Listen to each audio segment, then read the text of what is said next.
Numbers chapter 16.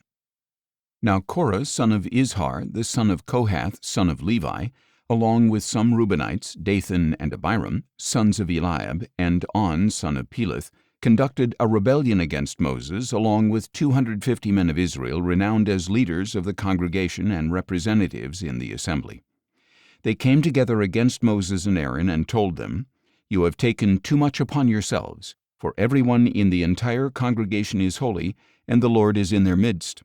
Why then do you exalt yourselves above the assembly of the Lord?" When Moses heard this, he fell face down.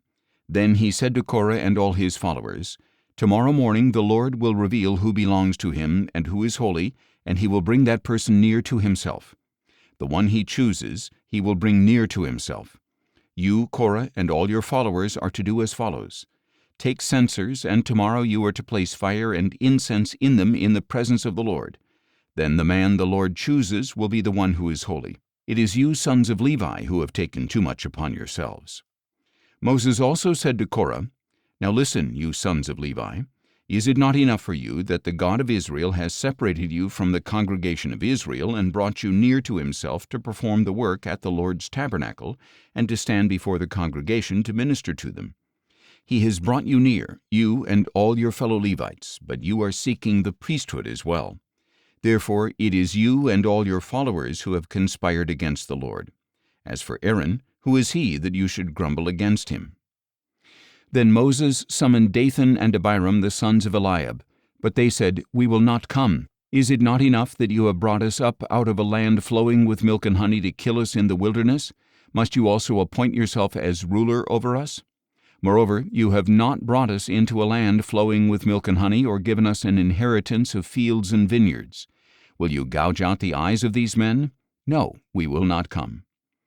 Then Moses became very angry and said to the Lord, "Do not regard their offering. I have not taken one donkey from them or mistreated a single one of them." And Moses said to Korah, "You and all your followers are to appear before the Lord tomorrow, you and they and Aaron. Each man is to take his censer, place incense in it, and present it before the Lord, 250 censers. You and Aaron are to present your censers as well."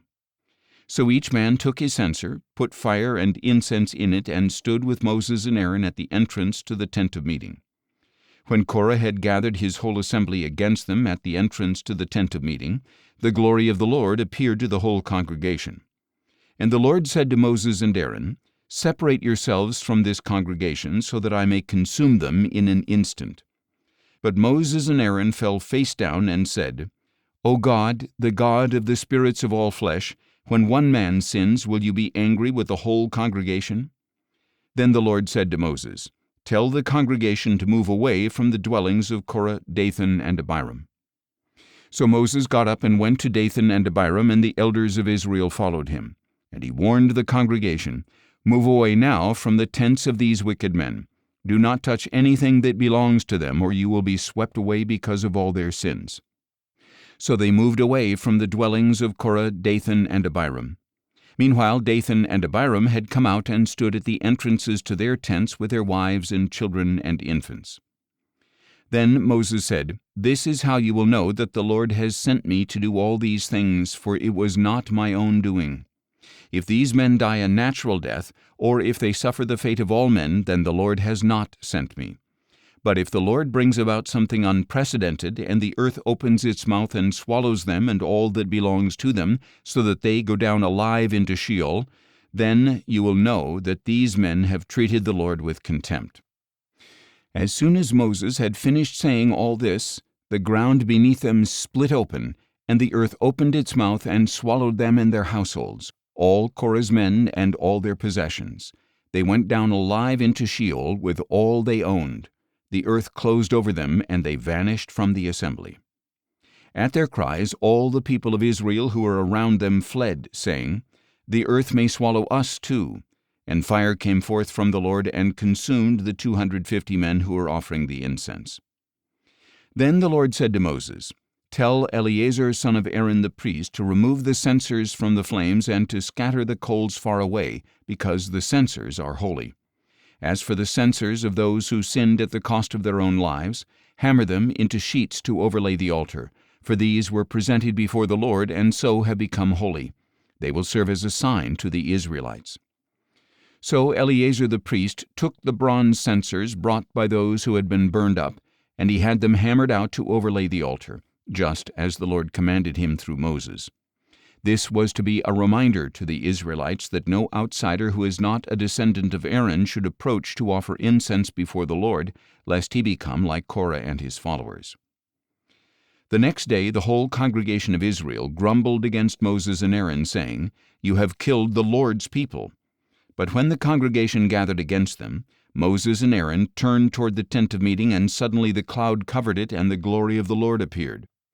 Then Moses and Aaron went to the front of the tent of meeting, and the Lord said to Moses, "Get away from this congregation so that I may consume them in an instant." And Moses and Aaron fell face down. Moses said to Aaron, "Take your censer, place fire from the altar in it, and add incense. Go quickly to the congregation and make atonement for them, because wrath has come out from the Lord. The plague has begun." So Aaron took the censer as Moses had ordered, and ran into the midst of the assembly. And seeing that the plague had begun among the people, he offered the incense and made atonement for the people. He stood between the living and the dead, and the plague was halted. But those who died from the plague numbered 14,700, in addition to those who had died on account of Korah. Then Aaron returned to Moses at the entrance to the tent of meeting, since the plague had been halted.